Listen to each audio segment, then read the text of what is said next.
Welcome to All Things Moore County, Moore County's weekly radio show highlighting the many facets of the Sandhills.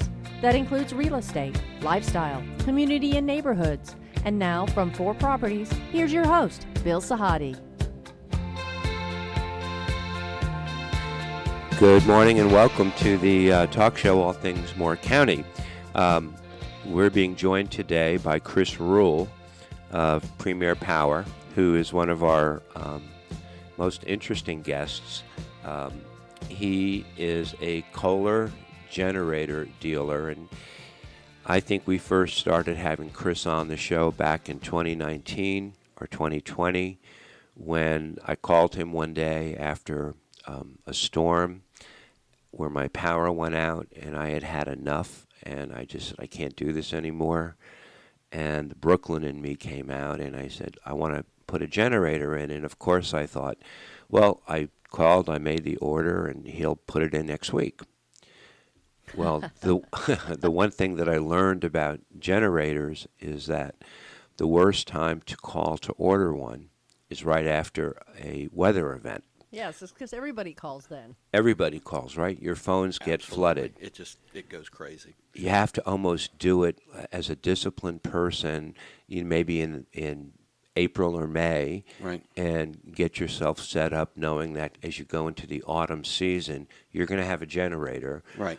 Because there's so many facets to installing a generator. It's not just putting that box that people see next to the Duke Energy electric panels. But next to the meter base. Yeah. And so one of the things, Bill, is that we don't realize when things happen elsewhere what it does to generator manufacturers. So when Beryl came through in Texas it was an early storm in June, they were out of power in Houston for 2 weeks. Can you imagine how many generators by all manufacturers flowed to that? And right. And the same thing when we had Helene in the western part of the state. People, flooded the orders. There are people still without power, and it's horrible. I heard they just got back their water, the drinking water. Just even water, and that's the kind of thing that most people don't have any plan for, and then something happens like what happened to you. Yeah. And I call those people birds on a wire. Yep. Because you finally got blown off the wire. Yep. And you said enough is enough, and I want to do a generator. And putting a generator, a whole home power system in, is an electrical remodeling of your electrical service. Mm-hmm. It's the addition of an appliance, which is the generator. Mm-hmm. You have to have fuel for the generator because a generator converts mechanical energy into electrical energy. So it's how power's been made in the United States. Even a nuclear power plant uses steam that the nuclear fission releases the heat, and it creates steam, and it turns a turbine, and the turbine is the mechanical process that it goes through. But that is no different really than a gaseous powered generator, which is mostly what we do with residential generators, either propane or, like your house, natural gas. It's great if you have it, but there's not a lot of infrastructure for that here in Moore County. Dorothy, I think I know why I enjoy having Chris on, because every time he comes on to talk, I feel like I'm back in college listening to a professor, because honestly, I think most people are more like me than they are like him. And my understanding of a generator and what's involved is not terrific, so I lean on you heavily. And I don't have a mentality to absorb the working system like I should. So every time there's a problem, I call you. And one of the things we want to talk about today is not just what's involved in the install of a generator, but the service afterwards, which is so important. Exactly. You can't, it's not like you install an oven, a stove, and you just cook on it. It's not like that. It's not like that at all. It's more like a car. Yeah, it's more like a car. Yeah, it's exactly like a car because it's an engine. Yeah. And you've heard it all your life.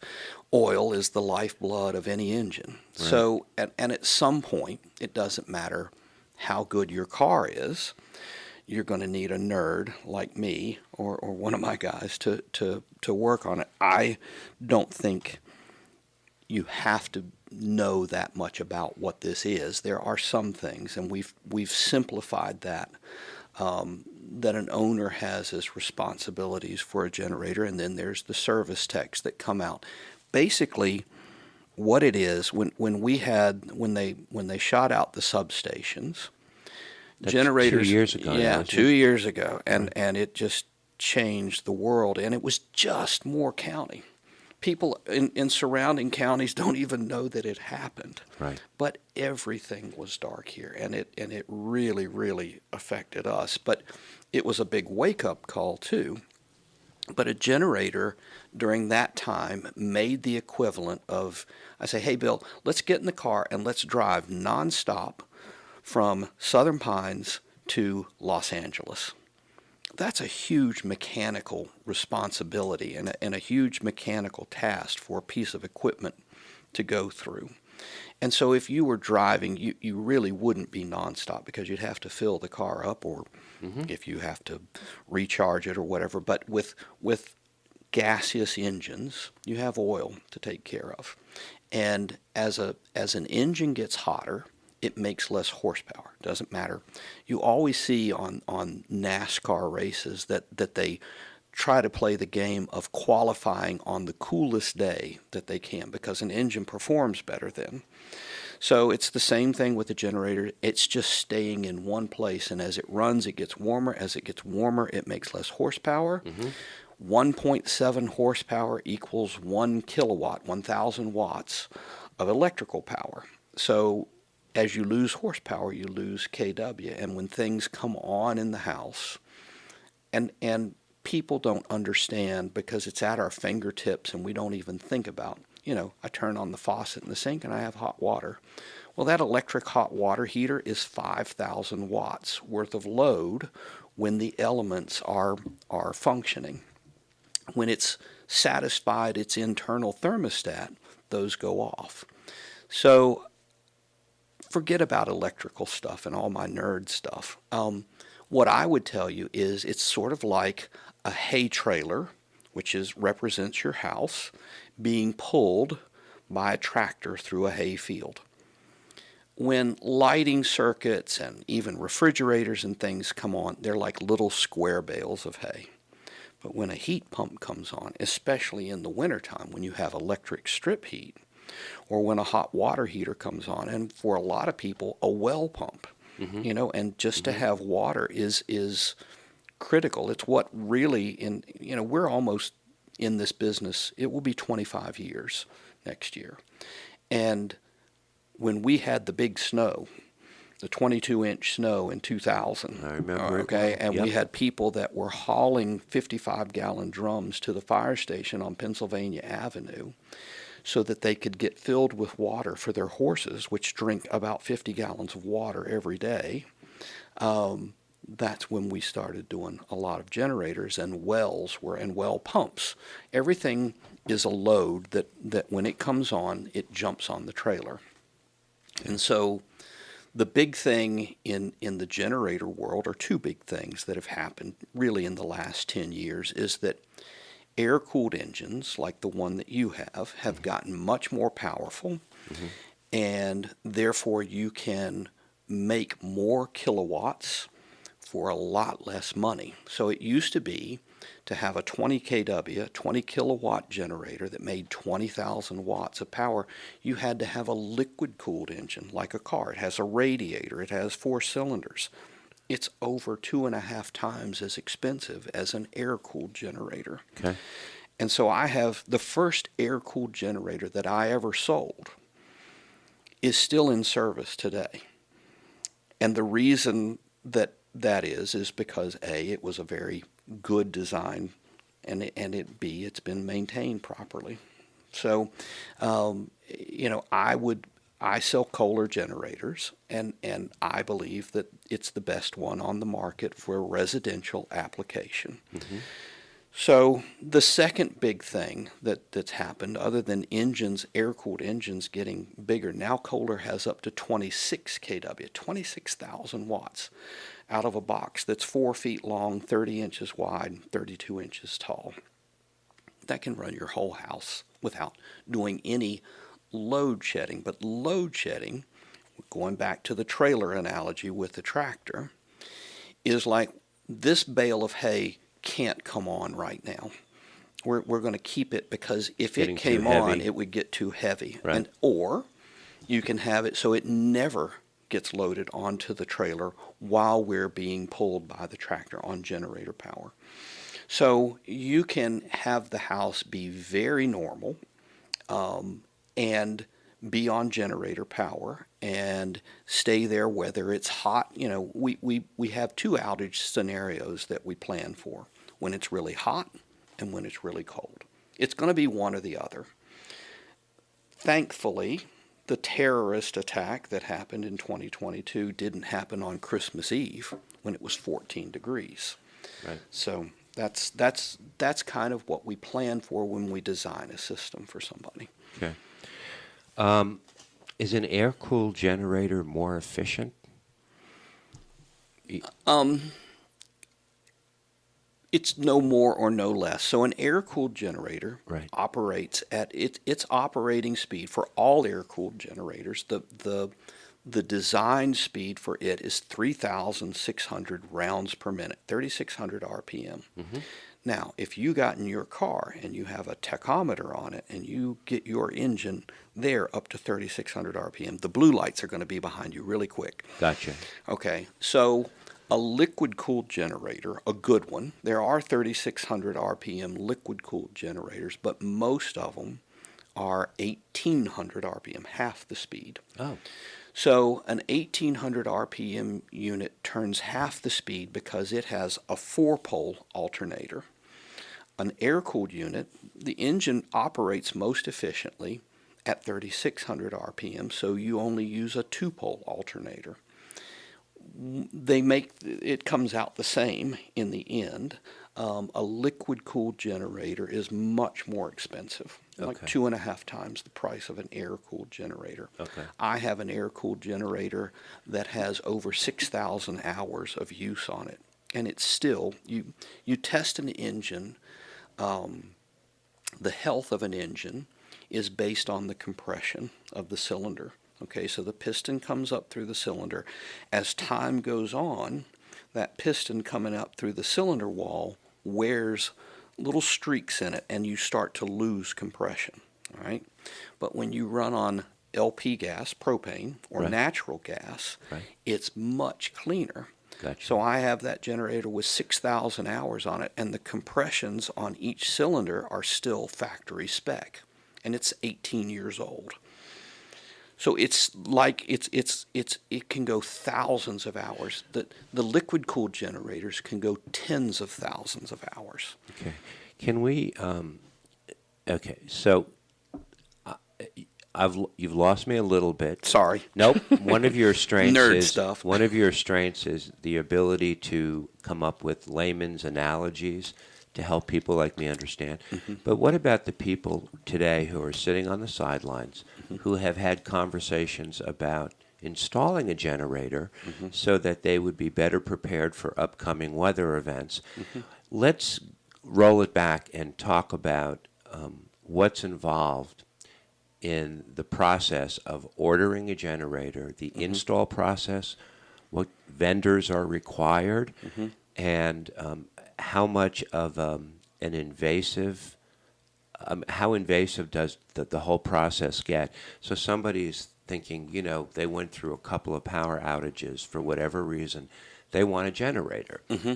They're not going to get it in 4 to 6 weeks. No. And then you have to coordinate different contract vendors to put it in. Mm-hmm. Can we just walk through that? Well, we do it a little. I started this doing it differently. A lot of people, they say, we'll do a turnkey project, and customers go, oh, that's great. I don't have to worry about anything. That was me. Okay, so the turnkey project is really a little bit deceptive, because what most of those companies do is they have a contractor's license. North Carolina is very strict about who can manage these things if the money is passing through them as a business.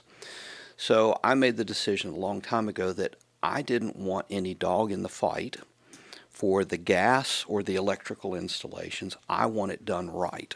And so I have a team. I've got electricians that I've worked with for 24 years. They know how to put this product in. As far as being inconvenienced, the electrical installation usually is one day that you're going to. So what the electrician does is they have to call for, it's called a service drop. So Duke Energy here, or Randolph or PD, whoever it is, the utility company, comes out and they pull the meter. The electrician does the work, and before the utility will come and put the meter back in, the inspector has to look at it. So what I would say is the first thing that when I think about how to install a generator is safety of the installation. So everything has to meet code. Okay. Code varies between different municipalities. So we never want to have a generator near a window so that carbon monoxide, when the engine runs, it's just like a car engine, Right.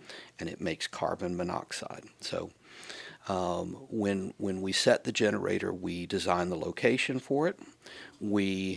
Our part of it is that we do it so that the installation part is as efficient as it can be while maintaining safety. So everything in electrical and gas installations is based on time and material. So the further away the generator is from an electrical service inlet, which is your meter base, and the further it away is from its fuel supply, which is either a propane tank or the gas meter. It's got to be one or the other. Yeah. You can't. Yeah. You have to have some form of. Yeah, Okay. yeah. And so you were very fortunate in your former house that we did one, Right. because the meter base for the natural gas was right there, and your electrical Right. base was there, and we positioned the generator a little differently than what you see pictures if you've been on the web looking at generators. We put it so the exhaust was going away. Gotcha. And we never had anything like that. So we have people that I know will do the installation correctly. Okay. The only difference is, instead of writing one big check, and for those companies that do it that way, great.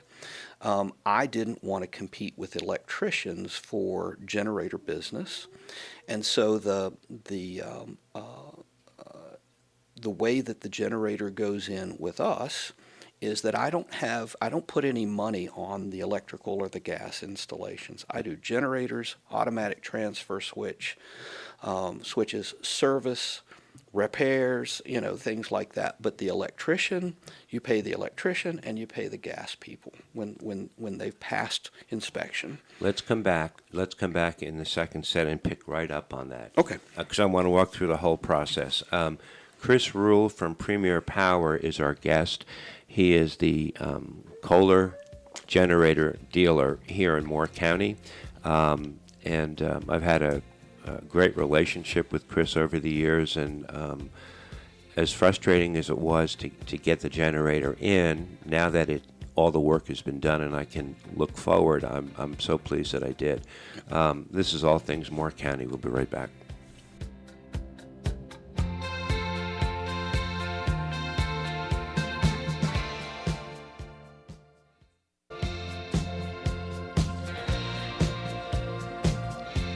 Welcome back to our second set. Chris Rhule is our guest of Premier Power. He is the Kohler generator service company and dealer in Moore County. We were closing the first set, and you were talking about the way you install a generator. You have a separate electrician come out. You have a separate gas person come out to hook up the gas, whether it be propane or natural gas. And I can tell you, in my experience, when we did this, you quoted me a price on the generator, but the price on the generator, and we're going to get into the false advertising that people see as well, that's one cost. You have an electrical cost and you have a gas hookup cost. So in my house, in my situation, I had natural gas. Most people will have propane. and it was fairly close, the gas line, to where you installed the generator. So I had to check to the electrician, I had to check to the gas people, and then you came out and set the generator. Right. It's in the Navy or in shipbuilding, they have the shakedown cruise, the maiden voyage of the ship, and the startup is what we call it. And it's not just pushing a button. It's when we check everything. We have some final terminations that only we like to do with the wiring. We have gauges on the gas, and we're looking at the size of the gas piping to make sure that it's sufficient to run the generator properly. No gas, no go. So if it's improperly sized, which is why we have preferred contractors that we work with on it, the generator won't run right. And all I want when we do a project is to look like a genius, which is hard to do because my gas and electrical contractors did their job. And so when we did yours, it was very fortunate in your cost because it's like a three-legged stool. There's what we do, there's what the gas company does, there's what the electrician does. Now, it doesn't matter. Once the generator's set, it doesn't matter the order that gas and electric get installed. Okay. So it can be gas then electric or electric then gas, doesn't matter. They can even be there on the same day, but they're going to step on each other's toes, and we don't want that. So once everything on their end is done and the inspector has looked at the project, Right. then we come back and do the startup. Now, a startup can be anywhere from an hour and a half to 3.5 to 7 hours. It is because we are making sure that all the bugs are worked out of the generator. It's also the time that the warranty can come into effect on the generator. If something comes from factory, then we make sure that it's repaired by the manufacturer. And it's a machine. A machine is going to need a nerd like me at some point in its life. Okay. So that's the further away the generator is from the gas and electrical supplies, the more your installation costs on those two items is going to go up. And the more things that you want to run in the house and then potentially shed is the electricians, as the military guys say, it's their lane. Right. And I work in conjunction with those guys in designing the system so that we can keep the size of the generator affordable, and the electrical contractor does the things necessary. All of this happens behind the scenes. You don't have to go out and turn this off or this off in the house because it happens too quick. When you go to a house after you've gotten a call as an inquiry for a generator purchase, you have to walk around the house, you have to size it up, you have to ask a couple of questions of the homeowners. How much do you want to have covered? Right. Show me where your electric panel is, show me where your propane tank is, or your natural gas line, before you can really quote a price. That's right. You can't quote a price over the phone until you come out and do a physical inspection. You can give an estimate, but it is going to be an estimate, and I would rather estimate high and come back and be a hero than to come in and say, oh, this is going to cost this, and then it comes in higher. But of course you can't look behind walls and you can't see underground and things like that. There is also leasing versus buying a propane tank, and we counsel our customers or our potential customers about the pros and cons of doing it each way. Natural gas, like you say, is a wonderful leg up on for a generator installation. The gas company will upsize the meter and all that kind of stuff because they have the potential of selling more gas, or they will. Right. And so the bad part of that is that there's not many areas here in the county that have, especially outlying areas, you have no chance of ever having natural gas. But you can convert the generator. I can convert your generator to propane in about a minute. So it could be either. Yeah. And if they brought propane out to my farm or natural gas out to my farm, I would put my generator on natural gas in a second, but I have to run on propane. As I recall, when I first called you to order a generator, it was either 2020 or 2021. Mm-hmm. And I think from the time I made the phone call, I had an expectation that was impossible to meet now that I look back. Mm-hmm. And I think it took 4 months from the time of the phone call to the time of the final install. Yeah. 4 months. Yeah, and that 16 weeks, and so that was actually, that was pre-COVID. That's right. And and during COVID, sometimes it was if it was pre-COVID, yeah. then it was. Yeah. Was it really? Yeah, it was pre-COVID. Okay. Yeah. 2020. The first, your other house, the first house. Oh, that the we very did, first house. yes. That was pre-COVID. Yeah, That's yeah. right. So that was pre-COVID, and that was the one. That's right. So then you get, and people, it doesn't. Everybody's triggered by something different that makes them have the desire to have a generator. It can be like you, and you just go like, I'm just tired of this. Right. Or it can be somebody, and maybe they have a husband or a wife that is on oxygen now, and so they have an oxygen concentrator. There are, 100 different reasons that people buy generators. I have a customer that's a paraplegic, and the only way that he can get out of his house is for the garage door to go up and him to get in his special van. So he has to have power, or he physically can't get out of the house. So it's things like medical issues. It's things like, it all boils down to, though, Bill, and I think you'll agree with this. It all boils down to a sense of peace of mind. Right. That you don't have to worry about, where am I going to put myself, and if it's cold or if it's hot. Personally, I can put on more clothes and keep warm, but I hate to be hot. Right. And so I that's where I go with it. One of the things we didn't mention, but it's true, the added value of a generator on a home for homeowners when resale comes up makes a difference. Yeah. When I sold my house, the one I lived in for 19 years on Weymouth Road, the fact that we had a Kohler generator on the side of the house, which was only a couple of years old, was really an added benefit to the buyer. Right. And I hated to part with it because I had just put it in and I had made a commitment. And then all of a sudden in 2019, I pivoted and found another home that I remodeled. So that's when I called you and I said, it's time to put another one in. Yep. But it helped the sale of the home. Right. And people need to know that. I think you probably know this better than I do. I had a relative that was an appraiser. Yeah.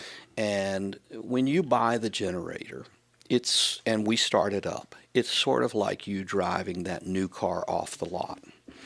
Okay, because it's no longer a new generator. Now it's got some depreciation to it. But if you have two houses that are on equally desirable pieces of property, okay, location, that kind of stuff, and the houses are exactly the same, in Moore County, if you've done any of your research before you go to buy a home, and one of these houses has a standby power system, has a generator, and the other one doesn't, then the one that has that is a more attractive proposition and will probably sell faster than the one without. You may not get added dollars because of the generator, but it would make the home more compelling. Right. For sure. Right. No question about it. Whereas if you have a pool at a house. Yep. So a pool for real estate and everything is a minus rather than a plus because it with a lot of people because of the maintenance that you have to do on a pool and everything like that. But a generator is different from that. Right. And it's a luxury, but it's not a luxury like a hot tub. We're going to come back in the third set talking with Chris Rhule. I want to talk a little bit about the quality of the Kohler generator. And we get bombarded with social media, and in every industry, you've got brand names that people just assume are the best. But Right. truly, you have the Tiffany of generators, I believe, and people need to know the difference. This is All Things Moore County. We'll be right back.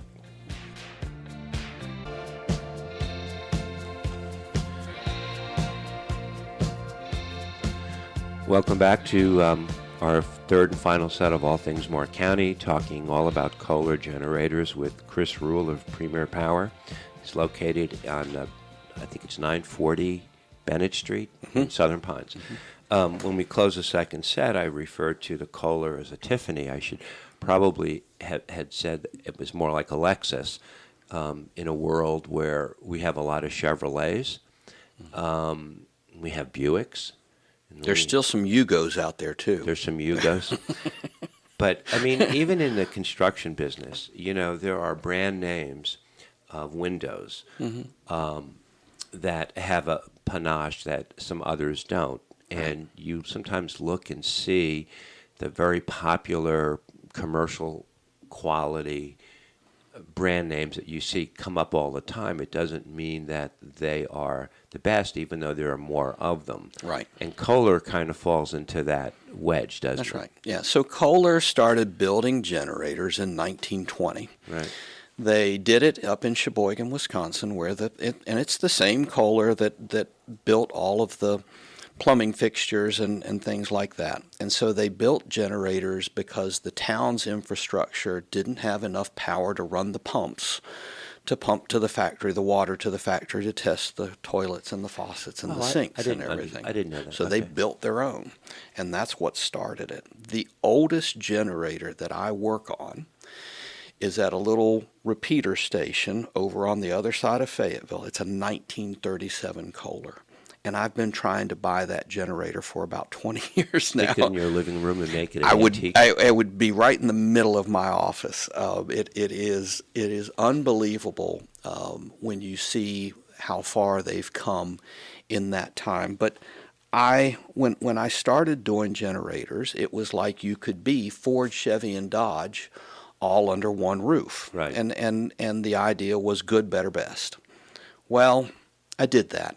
And I have a little bit of a hoarder gene in me, and so I have the dead generators that not only I sold, but other people sold. And I'm not going to go into brand specifics, but the most popular, like you were saying, is not necessarily the best. Right. And I like this country boy expression, buy once, cry once. So if you look at prices, and I tell people, shop around and get other quotes and everything like that. But when you look at the bottom line of what the whole project is, and you look at the price of the generators, it's not that much difference between whatever you've looked at, and they all compete against each other. They know what the other guy's doing. But when you look for dependability, you can look on the web, and there's a lot of misinformation on the web, but there's also just, experience. And, at my farm, I have 75 of the most popular generators that people know the name of that are dead, and they are built to die. Whereas a Kohler, even though they claim an appliance grade lifespan, which with refrigerators and appliances has gone down to 10 years. The first one I ever sold is still in service. If you take care of it, the generator will probably outlive you and me, Bill. Yeah. If lightning doesn't strike it or a tree fall on it, and I've had all of those things happen to generators, especially the lightning stuff, can kill one. Once you commit to a generator, you install a generator on a house, now you have an asset that you have to protect. That's right. And just like I've put a Zeus surge protector on my Bosch heat pump to better handle lightning strikes, because Right. I've heard people say, "Oh, I got zapped, and Yep. I lost this, and I lost that." So now you actually have I don't know if it's a new product, but you have a surge protector, Yeah. which I want to put on my system, even though it's more money. Right. It's going to be more money if I don't, and That's right. something happens. That's right. And the thing that with a generator, it depends on what your deductible. Lightning is an act of God. Yeah. Okay, and so it's not covered under warranty. You have to use your homeowner's insurance, and what will happen? They'll jack your rate up and/or cancel you. Yep. So.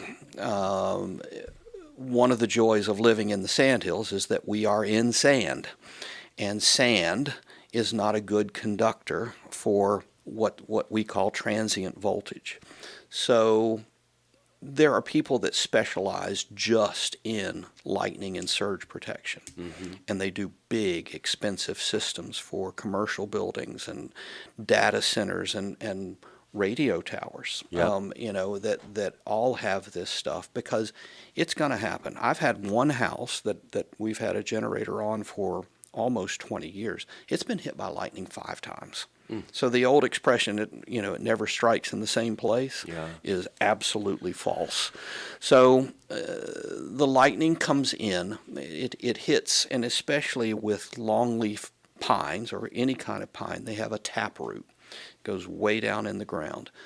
Our lightning protection here, or our surge protection, is non-existent, but it is going to be a requirement of the National Electrical Code in about 2 years that any new house will have this installed on it. Oh, so okay. Makes sense. and it does, and that's what a lot of this is for, but when we put in an automatic transfer switch, for lack of a better expression, it's sensing or seeing utility voltage from Duke Power, PD, Randolph Electric, whoever. And when lightning hits a tree, especially a pine tree, within, say, 150 feet, it's called ground pulse. And ground pulse goes out and goes back in, but when it's looking for a place, lightning looks for the path of least resistance, and when it doesn't find it, Right. it hits and goes willy-nilly and does all kinds of damage. You mentioned an automatic transfer switch known as ATS. I have one on my house because I have a separate rental portion of the house that I have to manually go outside during a power outage and activate the automatic transfer switch so that the apartment portion of the house also has whole house protection. No. No. No. Help sit down. I got to say, the automatic transfer switch for your portion of the house turns the generator on and transfers over so your portion of the house has power automatically. Correct. Okay. All right, and then you get the update from Duke Energy on your phone. It says, hey, a utility outage has been reported in your area. Okay. Our service crews are working on this. We expect to have your power on, let's say it's 2 hours. Well, you might or might not have the other section of the rental section of the house that you want to turn power on for 2 hours. But if it's going to be 6 or 8 hours, then yes, you can go out and manually turn that part. Yours is a little bit of a split system, or it's a system that you say, hey, I want to provide this for my tenant. Correct. Okay, but if it's a long outage, if it's just a short one, 10 or 15 minutes, Not an issue. it's not going to be an issue. But that is also a possibility with somebody but your automatic transfer switch turns the generator on. It detects when generator power is available and utility power is not available, and it automatically transfers over to generator. Likewise, the other part of the house, which has no automatic transfer switch, has lost power because you're both going to lose power at the same time. That's right. So then it becomes for you to go outside, and it's called a manual interlock that we installed there. So you could do that with 2 automatic. There's a lot of different things, and even since we installed your system, transfer switches have become more advanced, less expensive, and you could shed loads and make it so that your generator can do all of it. You manually shed loads right now, but the transfer switch has the capacity now to do that for you. But it's a great system for the way that you were set up. I recommended it, so of course I would say that it's great. But it's for those longer duration outages that you can manually turn on the rental portion of the house. Okay. So automatic transfer switches are probably 85 to 90% of the jobs that I do, because people say, I don't want to get out and mess with, basically power goes out, the generator comes on, we have power in the house. Right. And then power comes back on, and it retransfers to utility power, and the generator turns off. That's what people, we're Americans. That's what we want. We want easy, So that's what that is. But a transfer switch is communicating, the controller in the transfer switch is communicating directly with the board or the controller in the generator. It's neurally linked. And one of the things that we see is that's another way that lightning can get in. Very quickly, so now we're in a prolonged outage. Duke, sends us a text and says power won't be restored until tomorrow at 12 noon at the earliest.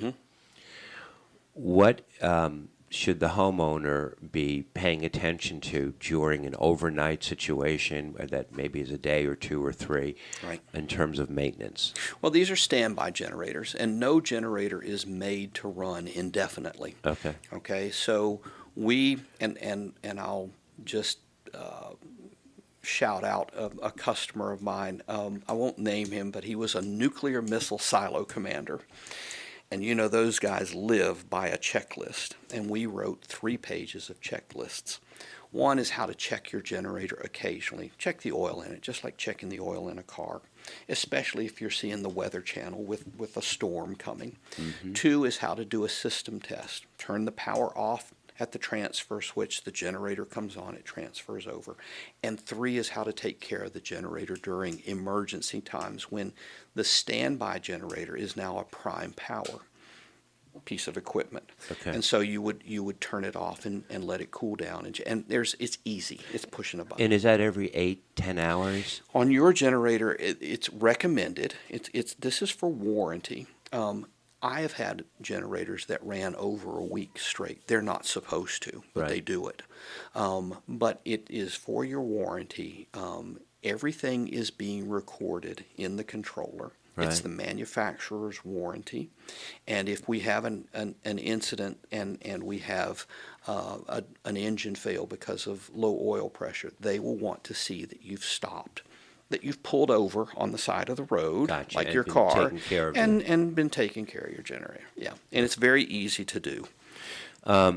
People can, you're on Facebook under Premier Power Generation. You're located at 940 South Bennett Street in Southern Pines, and I think your office phone is 910-295-3188. Correct. So if people want to, if they're, again, on the sidelines and they've been thinking about this, right now, if they were to call you, there's no storm. Right. There's nothing that may slow up the delivery chain. Right. But you're still looking at maybe a March at this point. I think we can be February. No, I think we can be better than that. January, February. Okay. I hate to say it, but it all depends on the weather. So we are still, our oldest and his wife moved into their first house in Tampa, Florida, 3 days before Helene hit. Wow. A week later, Milton came through. So all of that stuff that's happening affects availability and things like that, and paths to us and to you. But I tell customers this: nobody wants your generator installed as much as you do, as much as I do, except for you. Right. So, I mean, when the project's finished, the monkey is off our back. But Right. it takes time. I try to tell customers that this is not, the installation of a microwave. It's true. Yeah. Chris, it's always good to have you.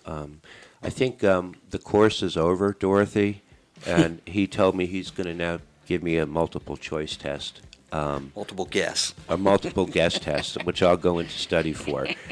Chris Rhule, Premier Power, thanks for joining us. Thanks, Bill. This is All Things Moore County. Have a great week. Now, take the cover off.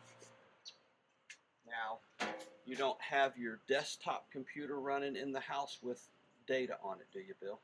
Right this minute? No, I'm fine. Okay. All right. So everything. Okay. We're going to have a power outage. Okay. And we simulate that outage by this is on. This is Duke Power's on right now. Now, Duke Power just disappeared. 1, 2, 3. Generator started.